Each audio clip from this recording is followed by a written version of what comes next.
할렐루야. 서로 한번 축복하시기 바랍니다. 시원한 은혜를 받으시기 바랍니다.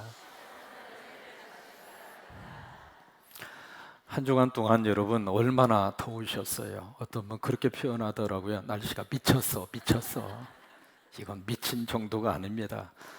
폭염이 연일 계속되는 것이 아마 기상 관측에 이렇게 오랫동안 지속이 된 적이 없다고 할 정도로, 밤에는 열대와 열대야하고 싸워야 했고, 낮에는 또 폭염 때문에 이게 쏟아지는 땀과 싸워야 하는 한 주간을 저와 여러분이 같이 보냈습니다.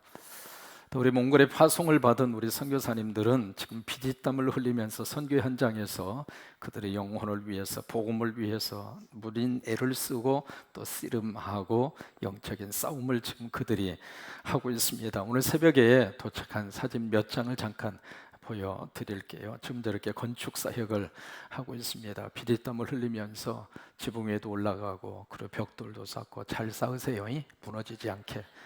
저 올라가서 조심 떨어지면 큰일 나니까. 저런 사역들을 지금 열심히 잘 감당을 하고 있습니다. 또 어린이 사역을 하는데 어린이들 300명분 식사를 준비를 했는데 어린아이들이 너무 많이 와서 600명이 와서 성황리에 은혜스럽게 하고 있다고 하는 이야기도 들었습니다. 또 우리 멀리 브라질 리우에서는 우리 올림픽 게임을 통해서 우리 선수들이 자신의 기록과 싸우고 또 상대와 싸워서 메달을 어떻게 해서든지 따기 위해서 무진 애를 쓰고 있는 그들의 모습을 한 주간 동안 우리들이 지켜보았습니다. 그 중에서도 가장 멋진 사람 중에 한 사람이 상령이었습니다. 참 상령이가 기가 막히게 남자 펜싱 에페라고 하는 그 경기에서 금메달을 땄잖아요. 누가? 상령이가.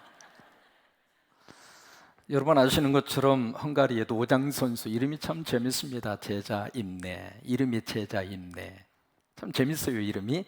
제자 임내하고 이제 한판 결승전을 벌이게 되는데 9대 14 상황까지 갔잖아요. 마지막 3라운드에서. 거기서 이제 제자 임내 그 선수가 한 포인트만 얻으면 금메달이에요. 그리고 그 게임은 끝나는 거예요. 근데 그 순간에 상령이가 이렇게 앉아가지고 입으로 뭐라고 중얼중얼 그것을 카메라맨이 클로즈업 해가지고 그것을 이렇게 보여줬는데 뭐라고 그러냐면 할 수 있다.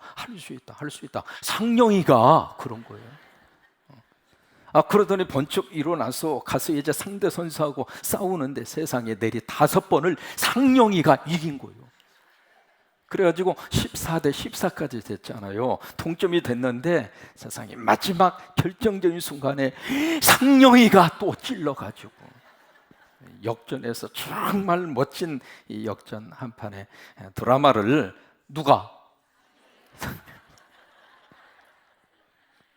상령이가 괜찮은 사람입니다. 그런 의미에서. 그래서 멋진 올림픽에서의 모습을 우리에게 보여주는 장면을 우리가 함께 보았습니다. 또 71년 전에 이 민족 속에 일본과의 싸움과 일본과의 그 씨름을 통해서 독립이라고 하는, 자유라고 하는, 해방이라고 하는 아름다운 감격의 순간을 71년 전에 이 땅에서 우리들이 맛보았습니다. 여러분, 광복은 3가지 의미를 가지고 있습니다. 첫째로 이 광복은 어느 날 갑자기 예상치 못한 순간에 주어졌습니다. 누구도 그 순간에 광복이 우리 땅에 있으리라 생각하지 못했어요. 8월 14일만 하더라도 일본이 이 땅에서 떠내리라고 생각하지 않았어요. 손을 들고 항복하리라고 생각하지 않았습니다. 누구도 예상하지 못했던 그 순간 갑자기 독립이라고 하는 아름다운 축복이 이 땅에 부어지게 된 거예요. 그 다음에 두 번째로 이 광복은 하나님의 선물입니다. 물론 우리가 애쓰고 노력한 것도 없지 않아 있습니다만은 국제적인 정세의 흐름에 의해서 하나님의 도움으로 주신 하나님의 선물이었어요.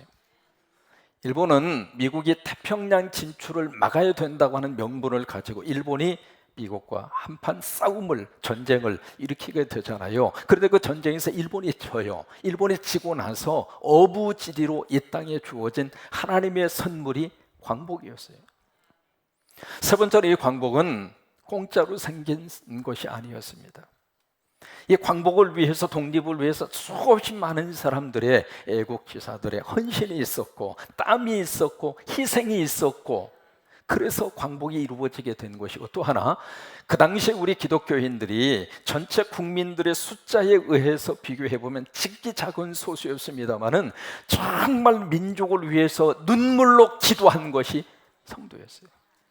철회하면서 기도했고 금식하면서 기도했고, 하나님 우리 민족이 이 암울한 역사의 굴레에서 벗어나게 하여 주시옵소서. 일본으로부터 하나님 자유와 해방을 허락하여 주옵소서. 성도들의 간절한 눈물의 기도가 독립과 광복이라고 하는 아름다운 축복을 이 땅에 허락하게 하신 하나님의 거룩한 역사의 시작이었습니다. 71년의 세월이 지났습니다. 지금 우리는 또 다른 하나의 광복을 해야 할 숙제를 우리들이 안고 있습니다. 그것이 바로 뭐냐면 남북한 통일이라고 하는 광복입니다. 여러분, 이 통일이라고 하는 광복도 세 가지의 의미로 이 땅에 주어질 것이에요. 첫째로, 예상치 못한, 그리고 누구도 생각하지 못한 순간에 어느 날 갑자기 우리 땅에 통일이 올 것입니다. 그게 통일이 우리에게 주시는 놀라운 역사이고, 두 번째, 이 통일의 광복도 하나님의 선물입니다. 그러면서 세 번째, 정말로 남북한 통일을 위해서 교회와 성도들이 해야 할 것이 있는데 그것이 바로 눈물의 기도입니다. 그래서 여러분, 예수원이라고 하는 강원도의 예수원을 세워서 한국교회에게 영성의 깊은 뿌리를 알려준 대천덕 신부님이 계세요. 그분이 이 통일에 대해서 우리가 참 멋진 말을 우리에게 해주고 있습니다. 그분이 뭐라고 이야기했느냐면, 같이 한번 읽어보실까요? 남북한 통일을 위한 성도들의 기도의 잔이 채워질 때, 뭐가 채워질 때? 기도의 잔이 채워질 때. 여러분, 하나님의 역사가 이루어지기 전에는 기도의 잔이 채워져야 돼요. 자식을 위한 기도의 잔이 채워지면 하나님이 역사하시고, 그러니까 교회를 위한 성도들의 기도의 잔이 채워지면 그 교회를 하나님이 들어쓰시고, 자식을 위한 부모의 눈물의 기도의 잔이 채워졌을 때 역사가 나타나고, 마치 요한복음 2장에 아구까지 채워졌을 때 그때 기적의 역사가 일어났던 것처럼 남북한 통일이라고 하는 이 광복도 마찬가지라고 하는 것이에요. 그래서 우리 모든 성도들이 남북한 통일의 기도의 잔이 채워졌을 때, 그때 하나님은 남북한 통일을 위하여 행동하실 것이다. 그래서 정말 우리가 남북한 통일이 은혜 가운데 이루어질 수 있도록 함께 기도하시고, 그래서 그 기도의 잔이 채워져서 말 그대로 예기치 않는 순간에 하나님의 선물로 성도들의 눈물의 기도를 통해서 이 땅에 정말로 또 다른 하나님의 광복, 통일의 역사가 이루어질 수 있도록 함께 기도하는 저와 여러분이 될 수 있게 되기를 주의 이름으로 축원합니다. 또한 우리 성도들은 영적인 씨름과 싸움을 하면서 우리들이 삽니다. 그 영적인 씨름하는 상대가 바로 누구일까? 12절에 보실까요? 에베소서 오늘 본문의 말씀 12절입니다. 반복해서 보고 있는 구절이지만은 중요하기 때문에 그렇습니다. 12절에 보시면 정말 우리들이 누구를 상대하고 누구와 영적인 씨름을 하고 싸움을 하고 있는가? 12절 같이 한번 읽습니다. 시작. 우리의 씨름은 통치자들과 권세들과 이 어두움의 세상 주관자들과 하늘에 있는 악의 영들을 상대함이라. 지금 우리가 씨름을 하고 우리가 싸우는 상대는 혈과 육이 아닙니다. 다시 말해서 지금 우리가 상대하고 있는 아내, 남편, 자식 싸움의 상대가 아닙니다. 뭔가 조금 관계가 틀어진 그 사람이 내 싸움의 상대가 아닙니다. 지금 우리가 싸우는 싸움의 상대는 그들 속에 역사하고 있는 악한 영, 사람의 그 행동 속에는 영이 있습니다. 그래서 선한 영이 역사하면은 그 행동과 그 삶 속에 선한 열매가 나타나게 되는 것이고, 악한 영이 그 삶 속에 역사하고 있으면은 그 삶 속에 악한 열매와 악한 행동과 언어들이 쏟아져 나오는 거예요. 그러니까 우리가 싸우는데 누구를 지금 상대해서 싸우고 있는가? 눈에 보이는 사람이 아니라 그 사람 속에 역사하고 있는 악한 영, 그들이 씨름의 상대이고 그들이 싸움의 상대예요. 근데 우리의 싸움은 참 특징이 있습니다. 뭐냐면 이기기 위한 싸움이 아니라 이미 예수님이 이기셨어요. 십자가에서 이기셨고, 십자가의 보혈의 피로 이기셨고, 성령의 거룩한 역사로 이기셨고, 부활로 이기셨고, 그래서 예수님이 이기셨어요. 믿으시면 아멘. 여러분, 너희는 세상에서 환난을 당하나 담대하라. 내가 세상을 어떻게 했노라? 이겨노라. 그러니까 우리의 씨름과 싸움이라고 하는 것은 어떻게 해서라도 내가 이것을 싸워서 내가 메달을 쟁취하는 것이 아니라 이미 하나님이 싸워주셨어요. 이미 예수님이 싸워주셨거든요. 그러니까 이 승리는 어느 때 우리가 승리를 얻을 수가 있는가? 예수님 안에 있을 때.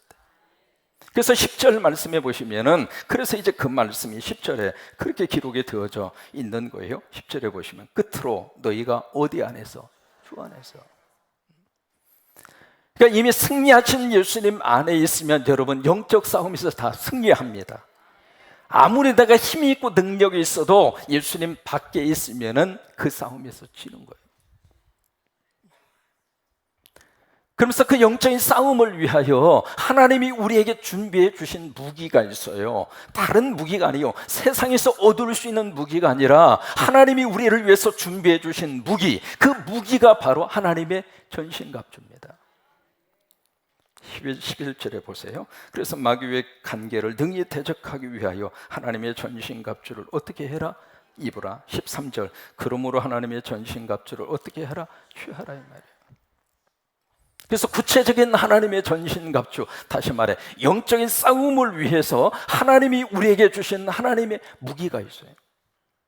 그 첫째가 진리, 두 번째가 의, 세 번째가 복음, 네 번째가 믿음, 다섯 번째가 구원입니다. 한번 해보실까요? 진리, 의, 복음, 믿음, 방패. 그래서 진리로 무엇을 삼으라? 허리띠를 삼으라. 의로 무엇을 삼으라? 가슴에 호심경을 삼아라. 복음으로 뭘 신어라? 신발을 신어라. 믿음으로 뭘 해라? 방패를 삼아라. 왜냐하면 그 믿음의 방패가 있을 때 마귀와 사탄이 쏘아대는 불화살로부터 우리 모든 것을 보호할 수 있으니까. 여러분, 참 지금 악한 세대를 우리들이 살고 있거든요. 그런데 우리들보다도 정말로 믿음의 방패가 필요한 대상자가 누구냐면 자녀들입니다. 지금 자녀들을 손에 들고 있는 핸드폰이 어떤 기능을 하고 있는가? 단순히 전화를 받고 전화를 하는 기능으로 끝나는 것이 그 핸드폰이 아니잖아요. 그 속에, 우리 자녀들 속에 부모님이 알지 못하는 사이에 얼마나 많은 마귀와 사탄들이 그 핸드폰이라고 하는 기구를 통해서 자녀들에게 불화살을 쏘고 있는, 무차별적으로 우리 자녀들의 영성을 무너뜨리고 우리 자녀들에게 악성 바이러스를 심어주는, 그것이 바로 우리 자녀들 손에 다 들려져 있다. 그것을 막아낼 수 있는 방패는 믿음의 방패밖에 없어요. 그래서 우리 자녀들이 정말 믿음으로 바로 서도록, 예수 잘 믿도록. 여러분, 예수 잘 믿는 것이 최고의 인생의 성공입니다. 다른 거 다 가지고 있어도 예수 안 믿으면 그 가지고 있는 실력과 그의 재능이 세상적으로 이상한 모습으로 그 인생을 파괴시키는 경우들이 너무 많잖아요. 그래서 우리 자녀들이 믿음의 방패에 철저하게 보호를 받아서 마귀와 사탄이 쏘는 불화살로부터 하나님이 다 막아주시기를 바라고, 그래서 부모님들의 중보기도가 너무 중요한 거예요. 여러분, 중보기도는 시간과 공간을 초월해서 하나님의 역사가 나타나는 것이 중보기도입니다. 여기서 기도하더라도 미국에 있는 우리 아이들에게 그대로 적용되는 거예요. 그래서 하나님의 영적인 무기, 믿음의 방패, 그걸로 우리 자녀들을 딱 보호를 해서 가정도 그러고 부부의 관계도 그러고. 왜요? 이게 마귀와 사탄이 쏘아대는 이 불화살이 부부의 관계를 막 흔들어대고 가정을 막 흔들어대고. 여러분, 예수님 안에서 우리가 서로 만나게 하신 가장 중요한 목적은 쌈박질하라고 만나게 하는 것이 아니라 행복하게 살으라고.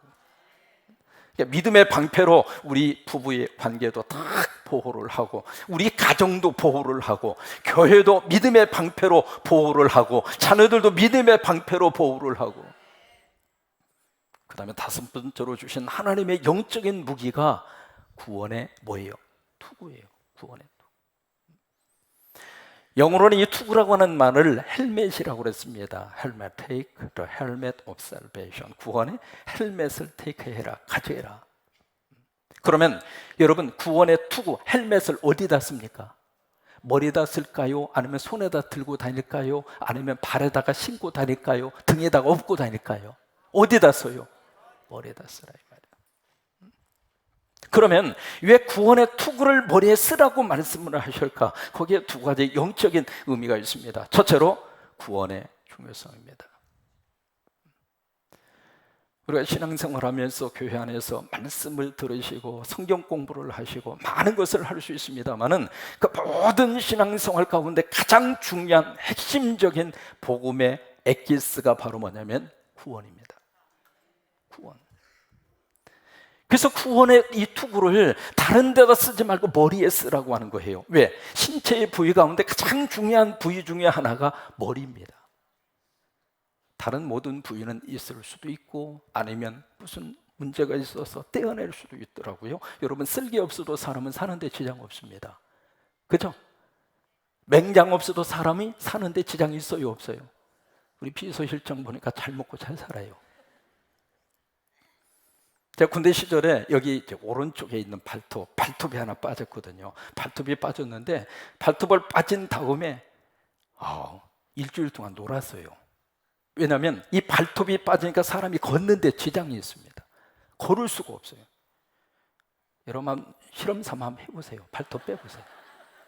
이 발톱이 빠지니까 사람이 걷지를 못하겠더라고요. 그때 하나 깨달은 게 있습니다. 야, 발톱도 필요하구나. 그런데 발톱이 없다고 해서 사람이 죽어요? 안 해요. 불편할지언정 생명에는 지장이 없습니다. 그런데 보세요. 살아있는 사람 가운데 머리 없는 사람 봤어요? 그러니까 머리가 없다고 하는 이야기는 이미 생명과 직결이 되어져 있다는 이야기거든요. 여러분, 그래서 이 구원 문제가 머리처럼 우리 모든 신앙생활에 있어서 너무 중요한 하나님의 귀한 진리 중에 하나가 구원 문제예요. 너무 중요한. 너무 중요하기 때문에 마귀와 사탄이 이것을 공격하는 거예요. 중요한 문제이기 때문에 사탄이 이것을 어떻게든 흔들려고 하는 주제 중 하나가 구원 문제입니다. 그래서 우리 성도들에게 이 구원 문제를 아주 애매하게 만드는 경우들이 많고, 이 구원 문제에 자꾸 뭔가 이렇게 이상한 생각을 가지게 하는 그런 경우들이 많고, 그래요. 여러분, 근데 오늘 이 시간 이 구원의 투구를 확실히 머릿속에 쓸 수 있기를 바랍니다. 구원의 중요성을 말씀하시는 복음서 중에 복음서가 요한복음 3장 16절이에요. 그게 이제 구원의 가장 중요한 근거를 우리에게 주시고 있는 말씀이거든요. 여러분, 주일학교 시절에 많이 들었던 말씀이잖아요. 하나님이 세상을 이처럼 사랑하사 독생자를 주셨으니 이는 저를 믿는 자마다 멸망치 않고 영생을 얻게 하려 하심이라. 다시 한번, 하나님이 세상을 이처럼 사랑하사 독생자를 주셨으니 누구든지 예수 믿으면 멸망하지 않고 영생을 얻으리로다. 요한복음 3장 16절. 참 잘했어요. 여러분, 그게 복음서 속에 나오는 구원의 가장 중요한 근거를 제시하는 하나님 말씀이에요. 그 요한복음 3장 16절이 복음 중에 복음이에요. 그래서 루터는 요한복음 3장 16절을 이렇게 표현을 했습니다. 뭐라고 표현했느냐면, 할 수만 있다면 이 구절은 내 마음에 금으로 새기고 싶다. 다른 모든 성경이 없어진다 할지라도 요한복음 3장 16절만 믿으면 예수 믿고 구원받을 수 있다. 그 요한복음 3장 16절이에요. 거기 보시면 구원의 첫 번 출발, 사랑입니다. 하나님이 세상을 어떻게 해요? 사랑하사. 그러니까 세상만 사랑한 것이 아니라 여러분도 사랑하셨어요. 여러분도 사랑하셔서 예수 믿게 만들어 주셨어요. 하나님은 여러분을 사랑하십니다. 믿으시면 아멘. 내 어떤 조건과 내 형편을 보고 사랑하고 안 하고 그렇게 결정하시는 게 아니에요. 일방적으로 하나님 우리를 사랑하셨어요. 왜요? 여러분 속에 하나님이 있으니까, 여러분 속에 하나님의 형상이 있으니까. 그러니까 하나님이 우리를 사랑하셔요. 두 번째, 사랑하시기 때문에 독생자를 주셨어요. 이게 사랑의 속성입니다. 여러분, 사랑하면 주고 싶은 거예요. 주고 또 주고 주고 또 주고 주면서 행복하고 줄 수 있음이 행복하고 그게 사랑이에요. 우리 성광교회 성도들이 정말 하나님의 은혜를 풍성히 받으셔서 우리 교회에서 더 많이 막 줬으면 좋겠어요. 헌금도 세상으로 주고, 아멘 소리가 조금 줄어들, 헌금도 세상 사람에게 막 주고, 은혜도 충만히 받아서 은혜도 흘러보내고, 하나님의 성령의 역사도 흘러보내고 자꾸 줘. 왜? 그게 사랑이에요. 사랑한다고 하면서 주지 않는 것은 사랑의 이름으로 착취하는 거예요. 그건 사랑이 아닙니다. 그래서 사랑의 가장 중요한 속성은 행동하게 되어져 있고, 그 행동 가운데 중요한 사랑의 속성은 주는 거예요. 자꾸 주는 거예요. 그래서 하나님이 세상을 이처럼 사랑하사 그래서 독생자 주신 거예요. 여러분, 독생자를 주셨다는 이야기는 하나님을 주신 거예요. 그래서 예수님을 믿는다는 이야기는 하나님이 내 안에 들어와 계시는 거예요. 그 다음에 이런 저를 믿는 자마다 어떻게 해요? 멸망치 않고, 망하지 않는다 그 말이에요. 여러분, 예수 믿으면 절대로 하나님이 망하지 않도록 보호하셔요. 심판이 없고 저주가 없고, 그리고 영생을 얻으리라. 이게 구원, 이게 구원. 참 교회 나오신 세 가족이 오셔서 예배를 참석하시고 설교를 듣다가 보니까 목사님이 예수 믿고 구원받으라고, 예수 믿고 구원받으라고. 그래서 그 설교를 들으면서 구원이 도대체 뭘까? 우리에게 익숙한 용어지만은 처음 오신 분들에게는 이해되지 않는 용어가 참 많잖아요. 그래서 이 세 가족이 구원이 뭘까 싶어서 옆에 있는 분에게 물었어요. 도대체 받으려면 10원을 받지 왜 구원을 받으라고 그러느냐고. 그러니까 그 사람의 설명이 걸작입니다. 10원 가운데 1원은 11조로 떼고 그리고 구원만 주시는 거예요.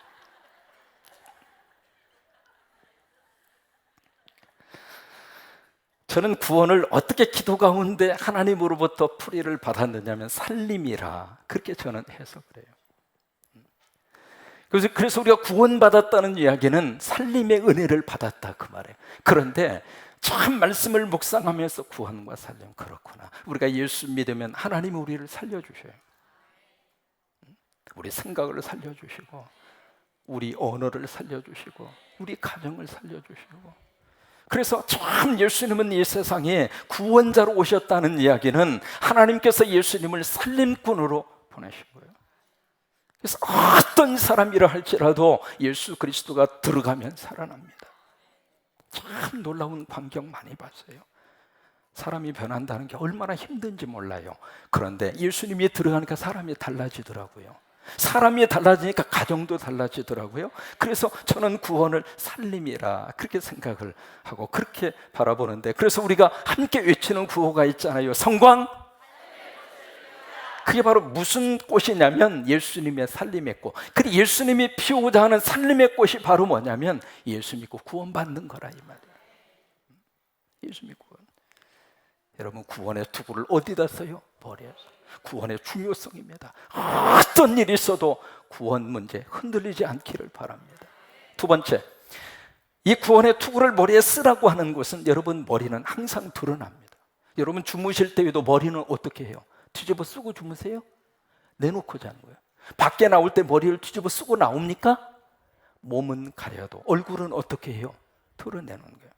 그게 무슨 얘기냐면 이 구원의 투구를 머리에 쓰라고 하는 것은 구원 문제가 투명하게.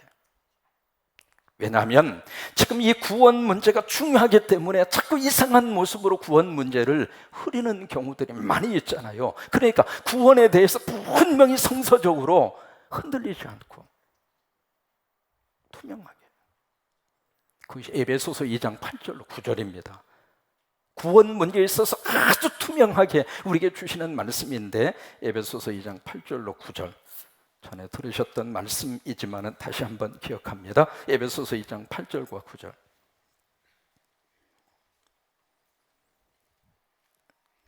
같이 한번 찾으셔서 크게 읽으셨으면 좋겠어요. 에베소서 2장 8절과 9절.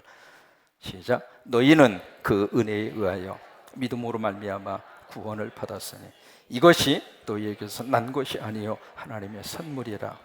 행위에서 난 것이 아니니 이는 누구든지 자랑하지 못하게 함이라. 구원에 대한 세 가지. 첫째, by grace, 은혜에 의하여. 이게 구원의 가장 중요한 첫 번째 출발입니다.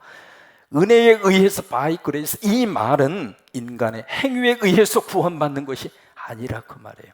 여러분, 내가 주일 성수하고 내가 11조 바치고 내가 교회를 위해서 헌신하고 그러니까 하나님이 구원을 주시고, 맞아요, 틀려요? 틀렸다 이 말이에요.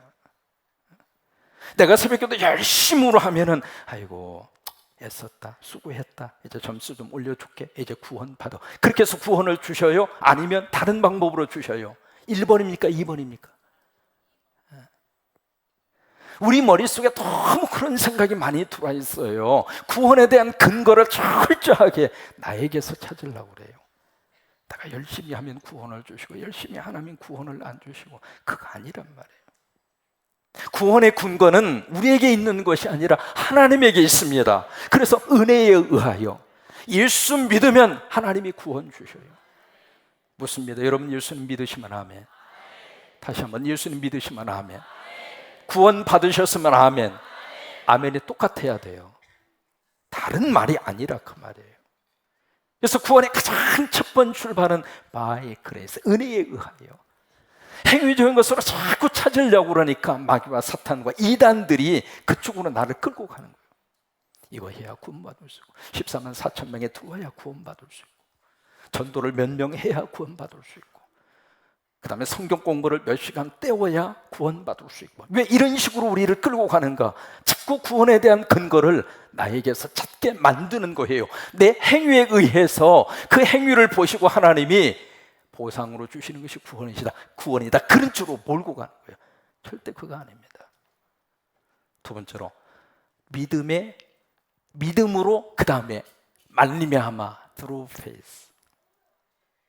이 부분을 성서학자 로버슨이라고 하는 교수가 이렇게 우리에게 이야기해 주고 있습니다. 은혜는 누구로부터 나와요? 하나님부터 나와요. 은혜는 땅에서 나오지 않습니다. 은혜는 하나님이 주셔요. 여러분, 하나님이 주시는 거 많이 받아서 누리셨으면 좋겠어요. 그러니까 은혜는 어디로부터 와요? 하나님으로부터 나오지만 믿음은 누구의 선물?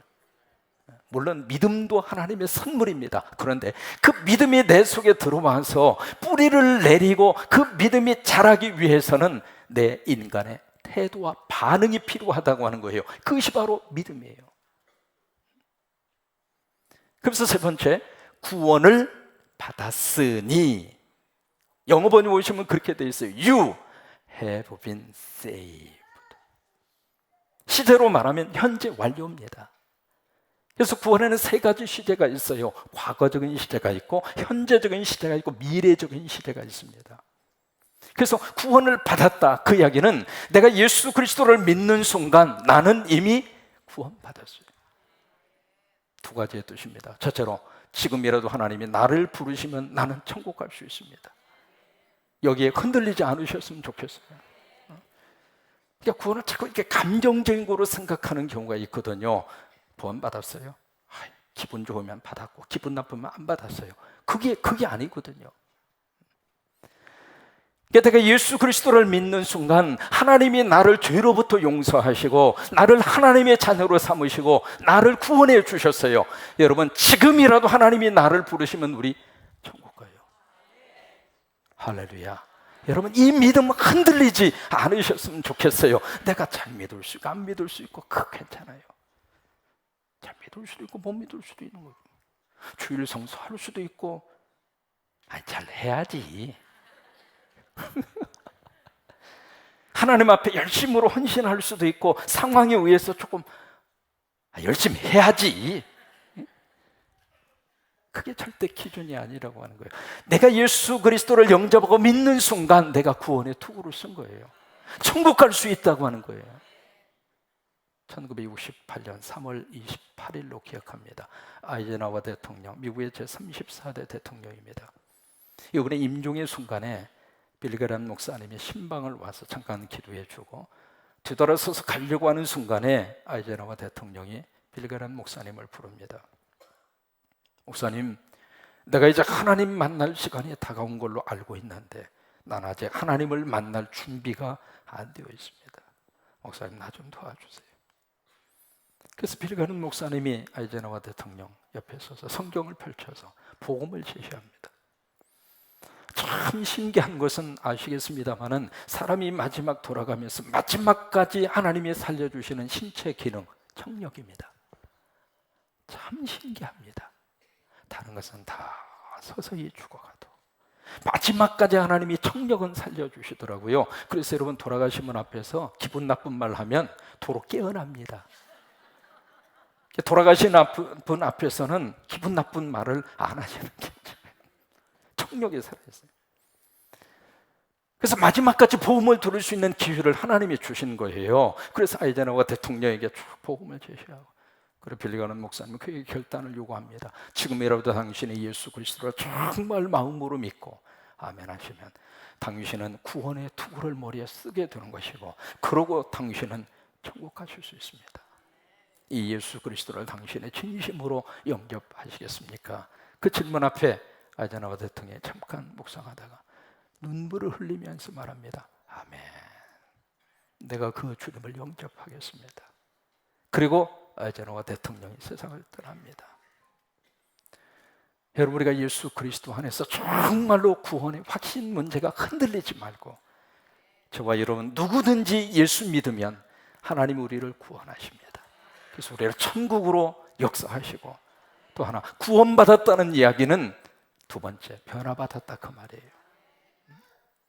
그러니까 내가 지금 구원의 확신 가운데 산다는 이야기는 예수 믿고 내 삶 속에서 끊임없이 하나님의 말씀을 붙잡고 어제보다는 오늘이 다른 모습으로, 변화된 모습으로, 그게 구원받는 자의 아름다운 삶이에요. 정리합니다. 무더위 위에 더위와 싸워야 되고, 올림픽 선수들은 메달과 싸워야 되고, 그러나 우리는 영적으로 마귀와 사탄과 싸워야 되고, 그러나 혼자 우리 싸우지 않습니다. 예수님이 이미 승리하신 싸움, 하나님의 전신갑주를 입고 진리로 허리띠를 메고 의의 호심경을 붙이고 복음의 신발을 신고 믿음의 방패를 들고 구원의 투구를 쓰고 이 한 주간도 승리하시기를 주의 이름으로 축원합니다.